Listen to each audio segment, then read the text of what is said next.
ഹേ പ്രഭു, chief സെക്രട്ടറിയോട് കേരളീയത്തിന്റെ കണക്ക് ചോദിച്ചപ്പോൾ വകുപ്പുകളെല്ലാം കൂടി പടയായിട്ടാണല്ലോ. പൊതുഭരണം, നികുതി, വ്യവസായം, സാംസ്കാരികം, വിനോദസഞ്ചാരം. ഹരിരാമകൃഷ്ണ പ്രേമാനന്ദ ജഗന്നാഥ്.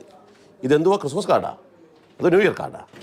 കേരളീയത്തിന് സർക്കാർ പിടിച്ച കാശിന്റെ കണക്ക് ചീഫ് സെക്രട്ടറിയോട് ചോദിച്ചതാണ് പ്രഭു ഞാൻ ചെയ്ത തെറ്റ്. അതാണോ പ്രഭു ഇത്രയും കേട്ട് മറുപടി? കണക്കെല്ലാം കിട്ടിയോ? തുറന്നു നോക്ക് പ്രഭു. ചീഫ് സെക്രട്ടറിയുടെ മറുപടി ഒന്ന് നോക്കാം.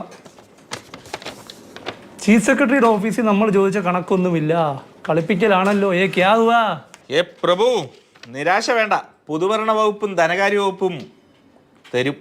ഓഹോ, പൊതുഭരണ വകുപ്പിന്റെ കത്ത് ഞാനൊന്ന് വായിക്കാം, കേൾക്കുക.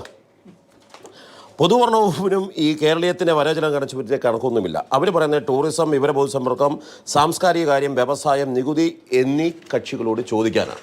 പ്രഭു, ധനകാര്യ വകുപ്പിന്റെയിലും കണക്കൊന്നുമില്ല. വരവ് ചെലവ് കണക്കില്ല. സ്പോൺസർമാർ ആരൊക്കെയെന്നറിയില്ല. സ്പോൺസർമാരിൽ നിന്ന് എത്ര രൂപ കിട്ടിയെന്നറിയില്ല. പ്രഭു ഹരിരാമകൃഷ്ണ ജഗന്നാഥ പ്രേമാനന്ദജി സാംസ്കാരിക പരിപാടി നടത്തിയ സാംസ്കാരിക വകുപ്പും ഫുട്ബോൾ കളിക്കുകയാണ്. പ്രശാന്ത് പ്രഭു, സാംസ്കാരിക വകുപ്പ് അധ്യക്ഷ കാര്യാലയം തരുമെന്ന് കണക്ക്. അതെന്ത് കാര്യാലയം? ഇതൊക്കെ ഉള്ളത് തന്നെ എന്റെ പ്രഭു. പ്രഭു, നികുതി വകുപ്പും പന്ത് കളിക്കുകയാണല്ലോ. കണക്കെല്ലാം ലോട്ടറി വകുപ്പിന്റെ കയ്യിൽ കാണുമെന്നാണ്, അല്ലെങ്കിൽ GSTയുടെ എന്ന്. വ്യവസായ വകുപ്പും ശവം കുളുത്തി തള്ളിയിട്ടുണ്ട് പ്രഭു. വ്യവസായ വാണിജ്യ ഡയറക്ടറേറ്റിൽ കണക്കുണ്ടാവും അത്ര. ഫ്രഷ് ടൂറിസം വകുപ്പ് എനിക്കൊരു കണക്ക് തന്നിട്ടുണ്ട് പ്രഭു. കേരളീയത്തിന് 27 കോടി രൂപ അനുവദിച്ചിരുന്നത് പുതിയ കാര്യം തന്നെ.